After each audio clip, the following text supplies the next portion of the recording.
Hello. Hello. How are you today? I'm fine. You? Good. Tuhan hadir di tengah kita. Amin. Amin. Mari kita buka Alkitab kita, Saudara, Matius pasal yang kedua. Hari-hari ini, saudara-saudara, Natal sedang dinikmati oleh orang-orang percaya, dan di sekitar kita ada banyak mobil parkir karena menikmati Natal yang luar biasa. Amin. Kalau saudara sedikit terganggu, tidak apa-apa, itu namanya berbagi. Amin. Amin.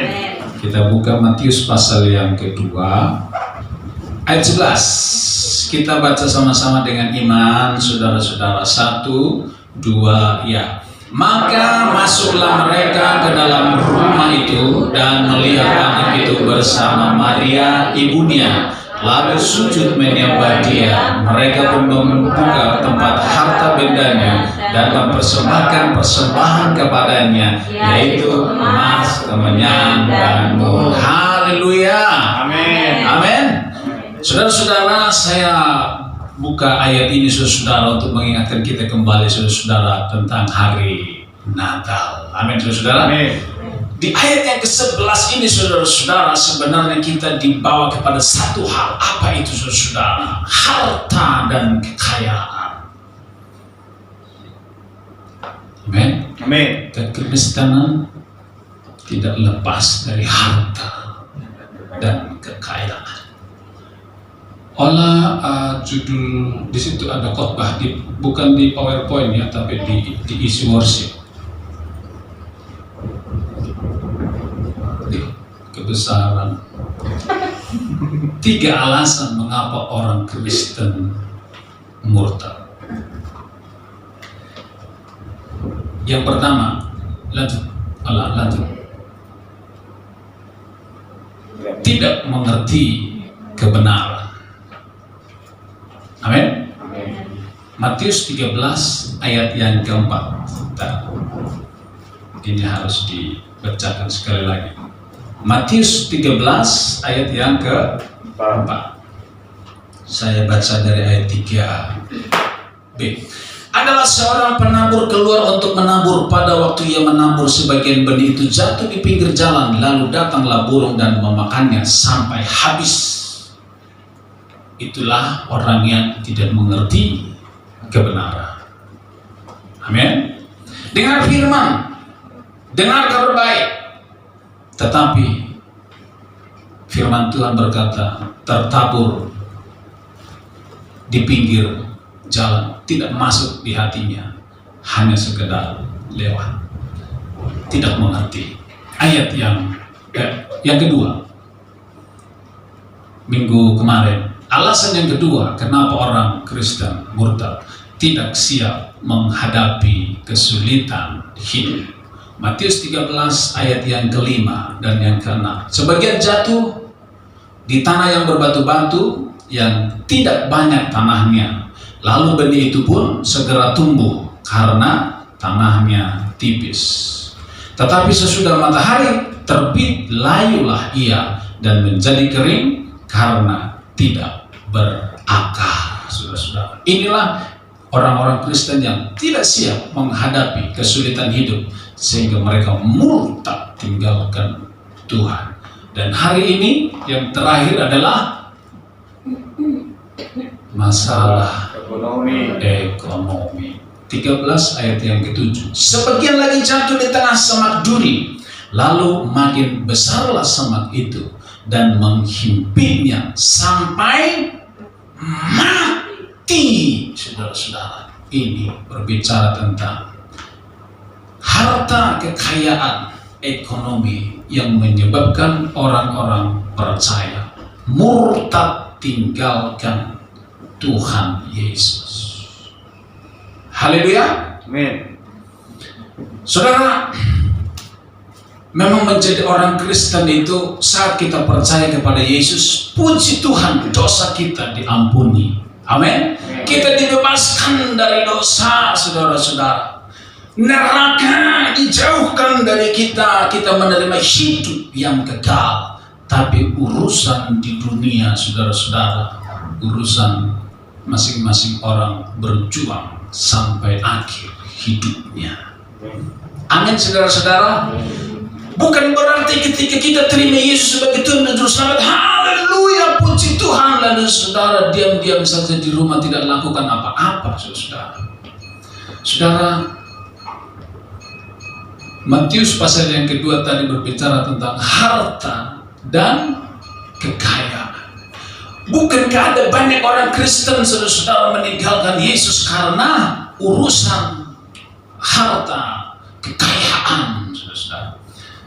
Saudara, bagi orang yang kaya, saudara-saudara, yang berlimpah akan harta dan kekayaan, wah, itu tidak terlalu mempengaruhi saya. Mungkin masalah yang ketiga ini tidak berpengaruh kepada sebagian orang, tetapi mungkin yang kedua, hartanya banyak, saudara-saudara, tetapi ada banyak masalah dalam hidupnya sehingga dia meninggalkan Tuhan Yesus. Mungkin masalah ekonomi, saudara-saudara, tidak terlalu berarti bagi dia karena dia kaya, saudara-saudara. Tetapi bisa masalah yang kedua, banyak masalah yang tidak bisa diselesaikan. Mungkin bisa masalah yang pertama, tidak mengerti kebenaran. Sebab harta is not everything. Yes. Amin. Amen. Uang bukan segala-galanya, tetapi segala-galanya butuh uang.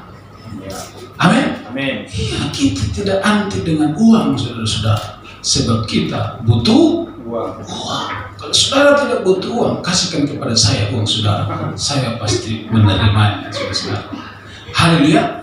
Tapi yang tragis, Bapak Ibu Saudara, ada banyak orang Kristen, saudara-saudara, urusan uang, urusan harta kekayaan, saudara-saudara, tinggalkan Tuhan, menjadikan uang, harta kekayaan nomor satu dan Tuhan nomor dua. Ada sungguh-sungguh banyak itu, saudara. Dan yang ngeri itu, Bapak Ibu Saudara, begini. Iman itu sebenarnya ada berapa? Ada dua. Iman yang menyelamatkan, kemudian yang kedua iman yang menghasilkan mukjizat. Haleluya. Percaya Yesus itu iman yang menyelamatkan kita selamat. Tapi ketika kita hidup di dunia ini, saudara-saudara, kita masih butuh perjuangan untuk hidup. Kita butuh mukjizat, pertolongan dari Tuhan.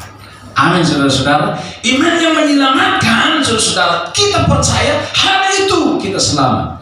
Tapi iman, mukjizat, setiap hari kita harus percaya.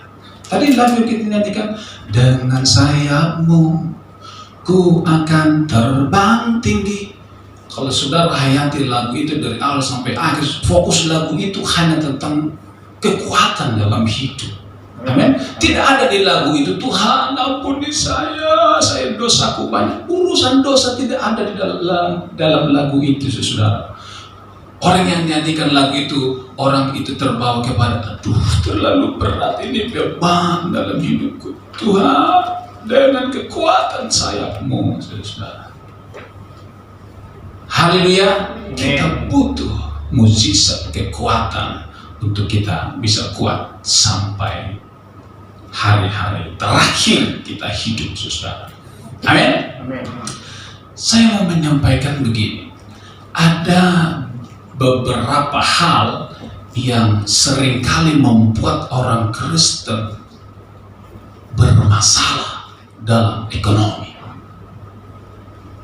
Yang pertama, saudara-saudara, orang Kristen tidak bisa mengelola uangnya. Katakan sama-sama 1, 2 ya. Orang Kristen tidak bisa mengelola keuangannya. Tidak bisa mengelola uang. Amin, Salomo. Amin. Masalah seringkali banyak terjadi dalam hidup kita, bukan karena Tuhan tidak memberkati kita, karena kita nggak bisa mengelola berkat yang Tuhan berikan, saudara. Kemudian uang habis, ngomong, Tuhan, di mana engkau? Tuhan, kenapa susah hidupku? Kemarin baru gajian, saudara. Serius ini hidup saudara-saudara. Haleluya, anak-anak muda. Iya. Amin. Kenapa nggak ngerti ngelola uang saudara-saudara? Kemungkinan sekolahnya nggak tinggi-tinggi. Bisa orang yang tidak terlalu tinggi sekolahnya nggak tahu mengelola uang. Bisa juga yang tidak sekolah tapi bisa mengelola uang. Ini urusan serius bagi orang percaya, saudara-saudara. Di gereja bisa banyak muncul masalah karena di keluarga-keluarga tidak beres urusan mengelola berkah. Katakan sama sebelahmu, bukan kamu itu. Bukan kamu itu ya. Tapi aku. Haleluya.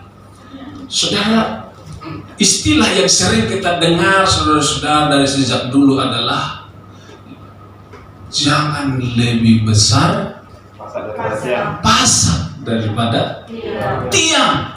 Jangan lebih besar pengeluaran daripada pemasukan.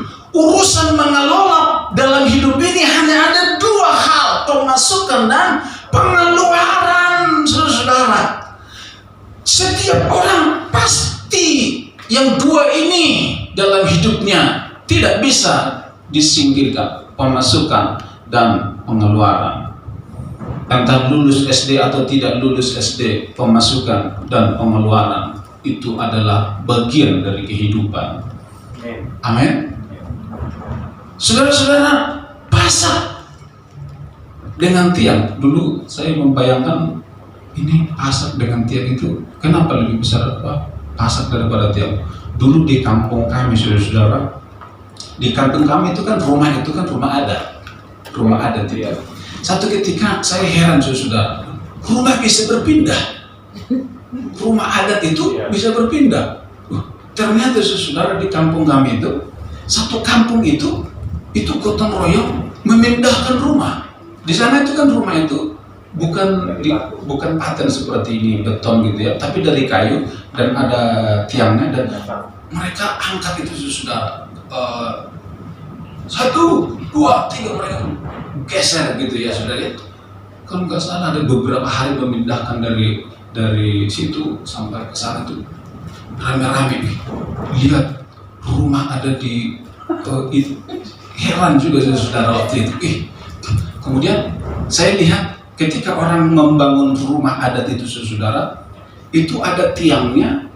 Tiang itu ketika untuk memasukkan tiang itu satu kampung itu mengangkat pasak itu kayu yang besar, kemudian diangkat itu diayunkan terus gitu, tiangnya itu masuk untuk memasukkan tiang itu ke dalam terus hidup 1, 2, 3 terus gitu.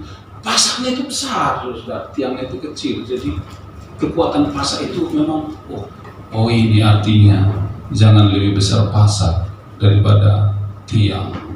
Saya jadi ngerti. Saudara belum pernah lihat pasti itu masih membayang-bayangkan itu saudara. Haleluya. Pemasukan dan pengeluaran.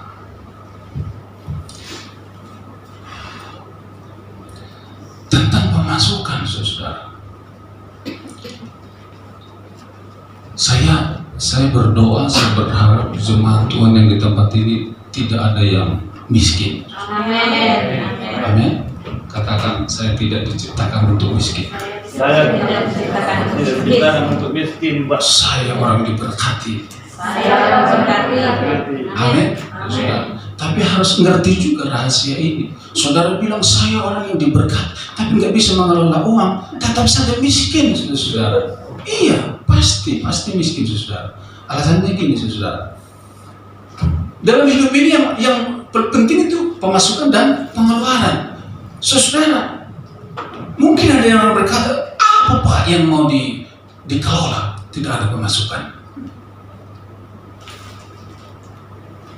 Kenapa tidak ada pemasukan? Karena nggak kerja. Kenapa nggak kerja? Malas. Titik. Sampai di situ, ya toh. Salomo datang jauh-jauh dari Sumatera ke Jawa. Enggak mungkin orang tuanya, Salomo saya kirim 10 juta per bulannya. Enggak mungkin. Mbak Angel, terus Mel, Rizka datang jauh-jauh dari Flores merantau. Pasti keluarga tidak bilang, saya kirim setiap bulan ya, kamu makan tidur saja di situ. Kamu sudah besar, sudah dewasa. Pakai inimu, pakai tenagamu, cari uangmu sendiri, berdiri di kaki sendiri, berjuang. Itu saudara. Kenapa? Karena sudah besar, sudah dewasa. Kecuali seperti Ola, ya toh, Ola. Setiap pagi ini uang jajan, gitu ya. Itu masih ditanggung sama orang tua. Kalau sudah besar, mulai berpikir untuk hidup sendiri, saudara, berdiri di kaki sendiri. Kenapa tidak ada yang dikelola? Nggak ada uang, Pak. Loh, kenapa nggak ada uang? Saya ingin kita membuka satu ayat 2 Tesalonika 3 ayat 10. Sebab juga waktu kami berada di antara kamu, kami memberi peringatan ini kepada kamu. Jika seorang tidak mau bekerja, janganlah ia makan. Jika seorang tidak mau bekerja, janganlah ia makan. Jadi mulai sekarang jangan makan orang-orang yang malas. Sebab saya percaya Allah yang kita sembah bukan Allah yang pemalas. Amin. Kalau kita anak-anaknya Tuhan, pasti kita mirip dengan Tuhan. Ya. Rajin, bekerja keras, Amin. bukan malas. Amin. Allah hari pertama, kerja hari kedua, kerja hari ketiga, kerja hari keempat, kerja hari kelima, kerja hari keenam, hari ketujuh. Istirahat. Ibu Efraim langsung senyum-senyum. Amin. Tuhan setiap hari kerja, saudara-saudara. Artinya tidak ada kesempatan untuk tidur-tiduran, main game di rumah, saudara-saudara. Dia Allah yang bekerja keras. Sebenarnya selain Tuhan itu Allah yang bekerja keras, tapi dia juga Allah yang bekerja cerdas. Kerja keras dan kerja cerdas. Orang kalau hanya kerja keras itu kalah dengan orang yang kerja cerdas. Orang yang kerja keras itu saudara gajinya satu hari katakanlah 100.000, tapi orang yang kerja cerdas bisa 10 kali lipat karena dia cerdas, saudara. Allah kita adalah Allah yang kerja cerdas dan juga dia kerja keras. Amin. Amin. Kenapa tidak ada uang yang dikelola? Karena malas, tidak mau bekerja. Orang yang malas itu biasanya cenderung otaknya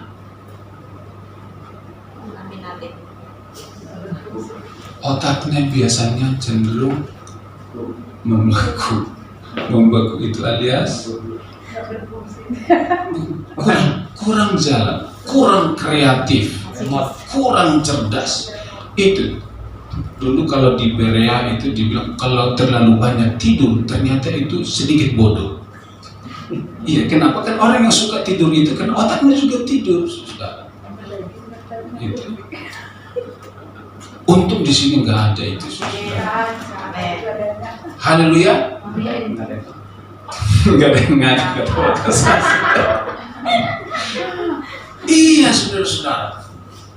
Otak kita ini, saudara, dari hasil penelitian, sebenarnya orang yang paling tersukses di muka bumi ini, yang paling tersukses itu dia baru pakai otaknya itu cuma beberapa persen, belum 100%. Bayangkan saudara, 100% Orang yang tersukses di dunia itu baru beberapa persen, saudara-saudara. Dia udah sukses hebat luar biasa. Bayangkan kalau sampai 50% dia maksimalkan otaknya. Itu masih di bawah 50% tersukses di dunia. Artinya masih banyak potensi yang ada di otak kita ini yang tidak kita maksimalkan, saudara. Haleluya. Susah nggak cari kerja sekarang?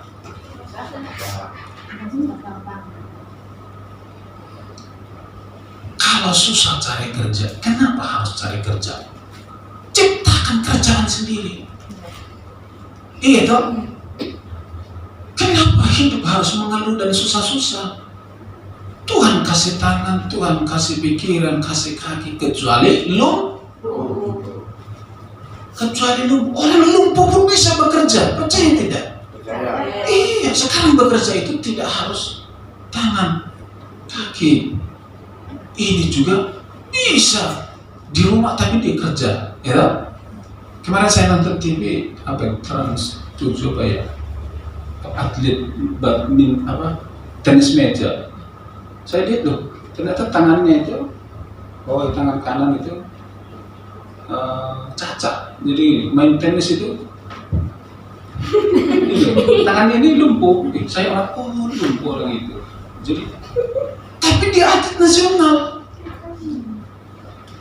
Coba kalau dia bilang, Pak, saya nggak bisa apa-apa.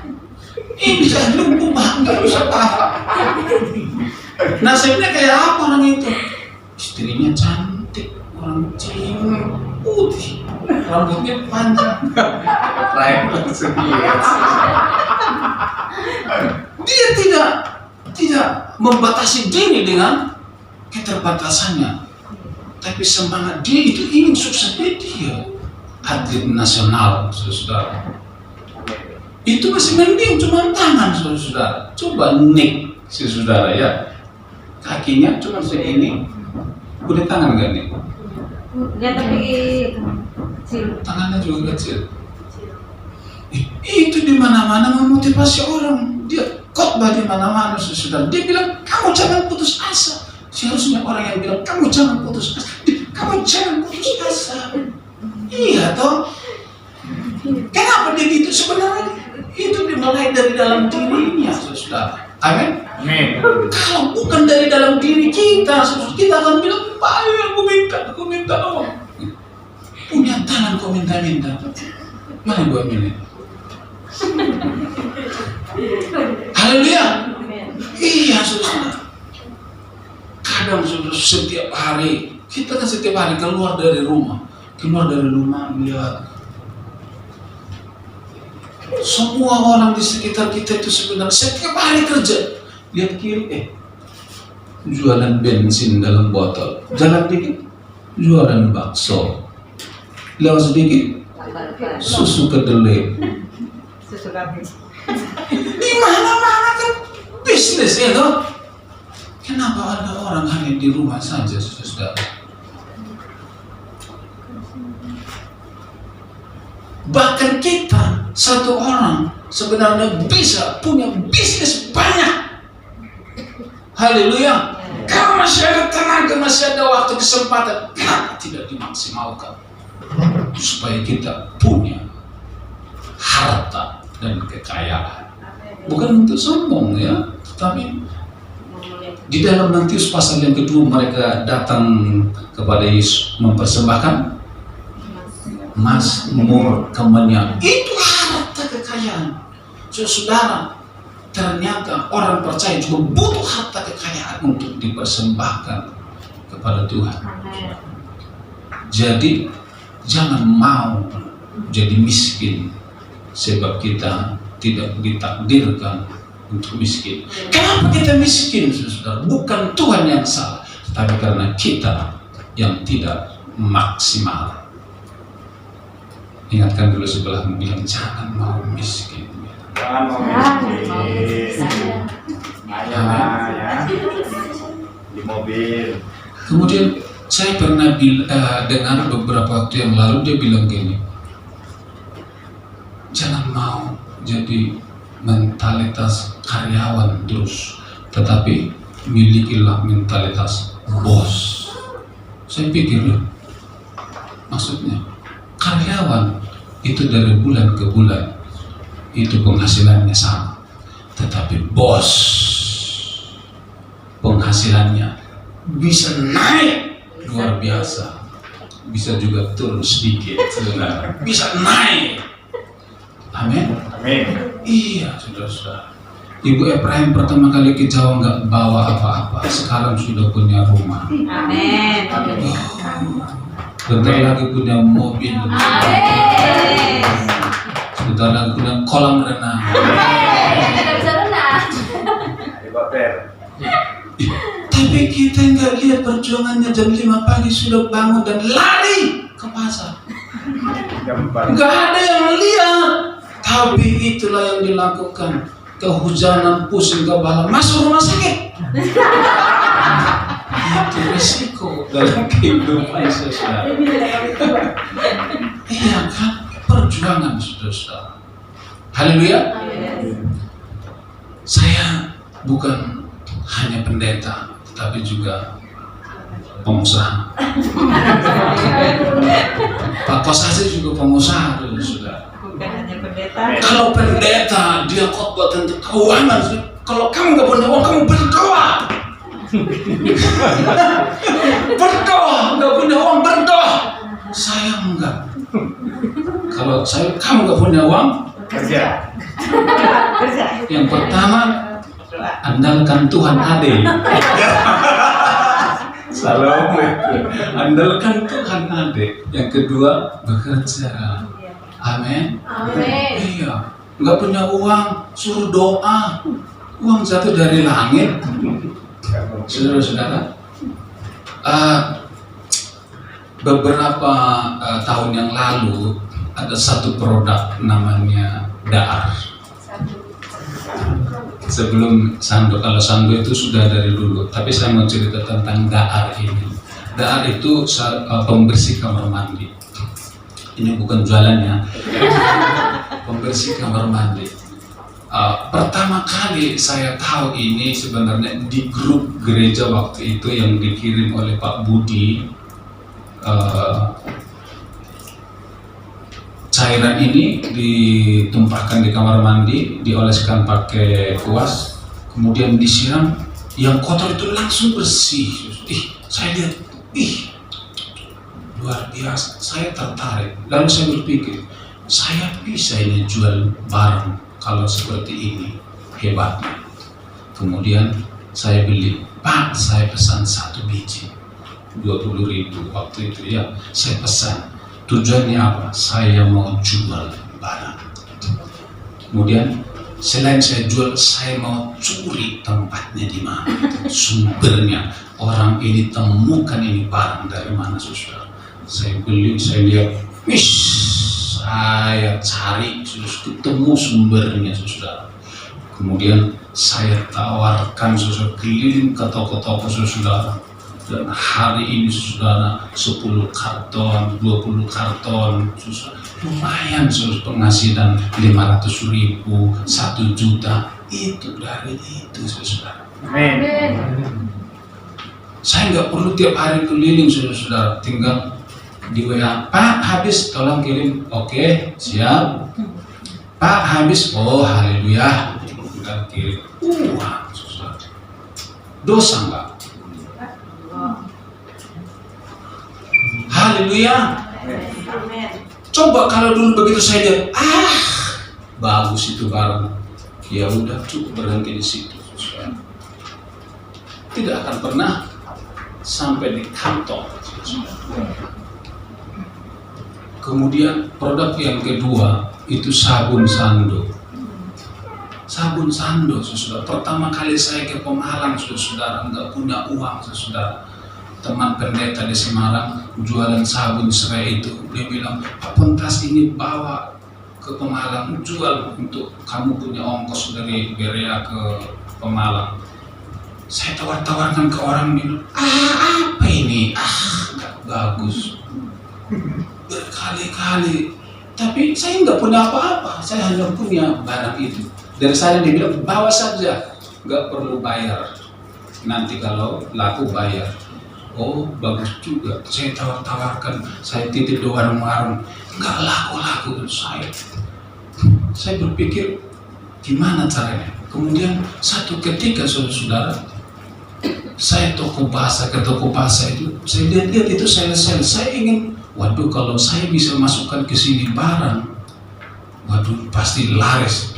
Tapi caranya gimana? Saya nggak pernah sekolah tentang sales. Saya nggak pernah belajar di Berea tentang itu, saudara.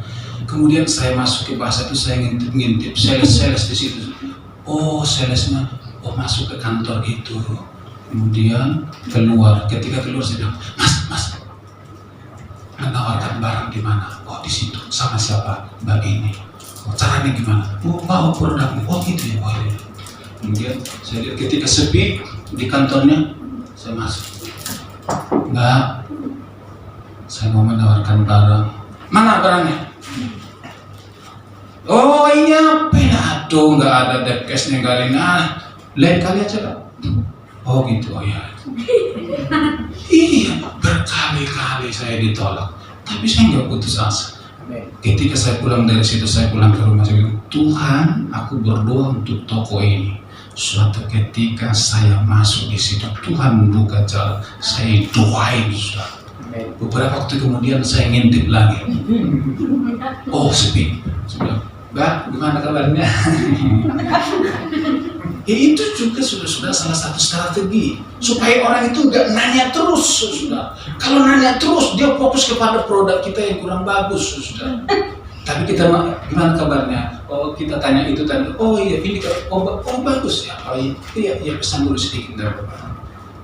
Ketika pesan 12 biji, puji Tuhan, pasti laris dalam hati. Masuk. Ketika masuk, sudah beberapa hari kemudian Pak kirim habis. Sampai sekarang sudah kita bisa bayar rumah setiap bulan lunas. Amin.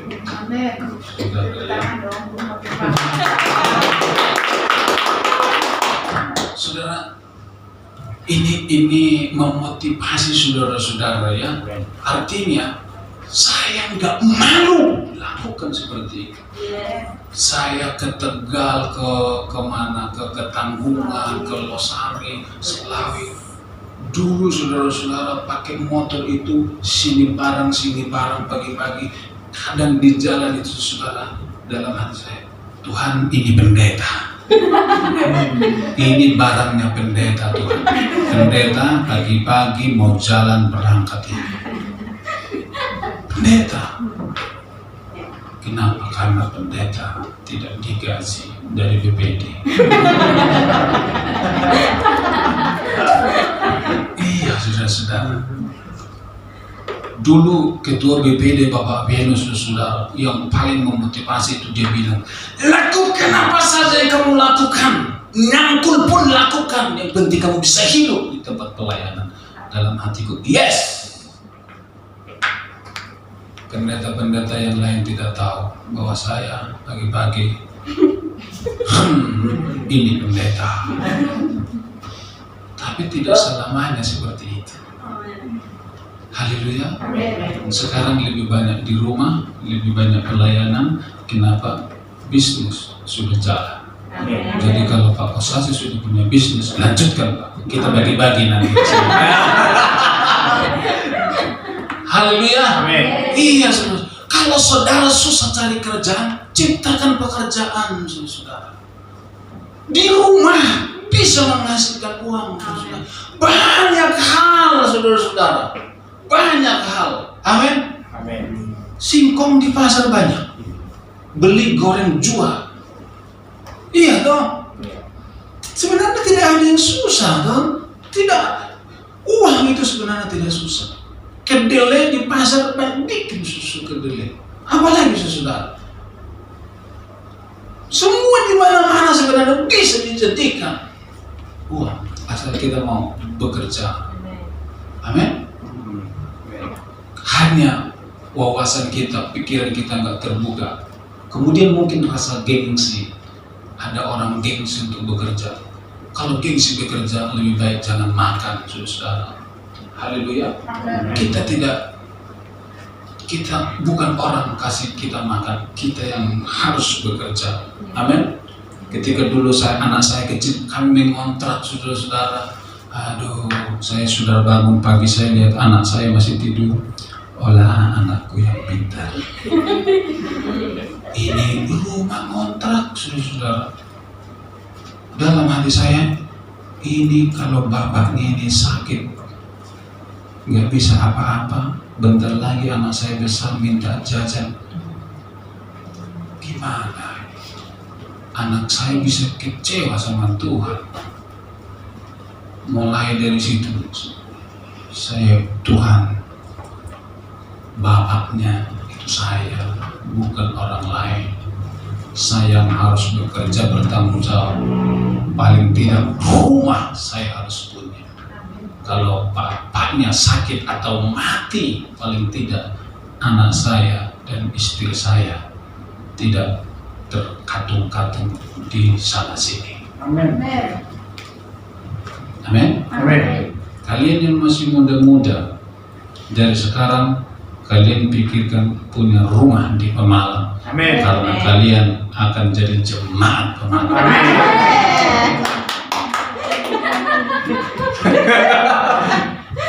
Ya, lahir bagi Tuhan.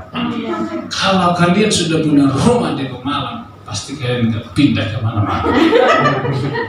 Haleluya. Ya, jadi carilah kerja di Pemalang, nggak usah kemana-mana. Sebab di sini Tuhan menetapkan kita. Yang terakhir, apa? Yang terakhir, seringkali masalah ekonomi membuat kita susah, yaitu gaya hidup mewah. Haleluya. Gaya hidup mewah, udah tahu nggak punya uang, kredit terus, saudara. Udah tahu setiap bulan pemasukannya 1 juta, kredit HP, pengeluaran setiap bulan 1,5 juta. Coba, saudara, bisa nggak seperti itu? Bisa. Kenapa? Kan enggak bisa berhitung, saudara. Kredit motor, kredit mobil, enggak apa-apa kalau pemasukannya sesuai. Tapi pemasukan sedikit, aduh, gaya hidupnya luar biasa. Amin. Utamakan kebutuhan daripada keinginan. Amin. Amin, Pak Jawa. Amin. Khususnya wanita-wanita, cewek-cewek yang muda-muda ini, utamakan Kebutuhan daripada keinginan. iya, keinginan kita nggak pernah habis. Pergi jalan-jalan ke mall, keinginan muncul 1.000. Sudah 1.000 keinginan. Lihat ini, saya ingin ini. Tapi nggak tahu dompetnya ini lemah. Keinginannya kuat. Iya, jadi jangan sering-sering pergi ke mall, saudara. Bahaya itu bagi yang dompetnya lemah. Haleluya. Iya. Jangan. Dan jangan. Yang terakhir, yang paling terakhir. Bapak Ibu Saudara, kalau ada pemasukan, ada pengeluaran, mestinya ada satu yang tidak terlupakan di tengah-tengahnya. Apa itu? Perpuluhan.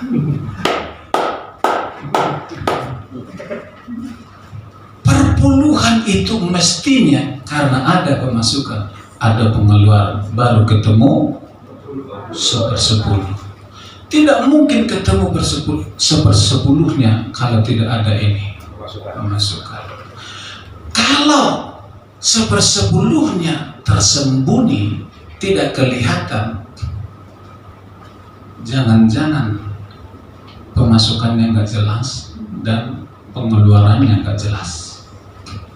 Kalau 1/10-nya jelas, pasti pemasukannya jelas, pengeluarannya jelas. Itu nggak mungkin meleset itu. Tidak mungkin meleset itu. Amin. Iya. Jadi orang kasih perpuluhan itu mestinya karena dia tahu pemasukan dan pengeluaran. Perpuluhan itu kan bukan ketika awal bulan dompet buka, saya mau kasih perpuluhan. Itu bukan perpuluhan. Perpuluhan itu ketika dihitung pemasukan, kemudian pengeluaran ketemu, oh 1/10 kita bawa ke rumah Tuhan. Amin. Itu. Kemungkinan banyak orang tidak diberkati karena tidak menemukan 1/10-nya. Haleluya. Temukan 1/10 dalam hidup kita dan serahkan itu kepada Tuhan. Pasti Tuhan berkati yang di sini. Terus masuk, terus masuk. Amin. Ketika masuk, keluarkan untuk pembangunan, untuk gereja, untuk kebutuhan kita. Haleluya. Saya percaya Allah kita Allah yang memberkati. Amin. Kita bangkit berdiri bersama-sama. Biarlah setiap kita tidak ada masalah ekonomi yang terlalu mengguncang hidup kita, menggoncang iman kita, sehingga kita berpikir untuk mundur dari Tuhan, tinggalkan Tuhan, tinggalkan pelayanan. Urusan ekonomi, engkau dengan Tuhan. Mungkin engkau tidak diberkati karena engkau malas bekerja. Mungkin engkau tidak punya uang karena engkau gengsi dalam bekerja. Engkau terus punya masalah keuangan dalam keluargamu karena gaya hidupmu terlalu mewah. Mungkin tidak bisa engkau mengelola uang, mungkin engkau malas, mungkin engkau gengsi. Padahal Tuhan menciptakan, menetapkan kita untuk berkelimpahan, untuk diberkati. Tuhan tidak pernah menetapkan kita miskin, kekurangan, susah, tidak pernah. Kalau kita susah itu pasti kita yang kurang maksimal.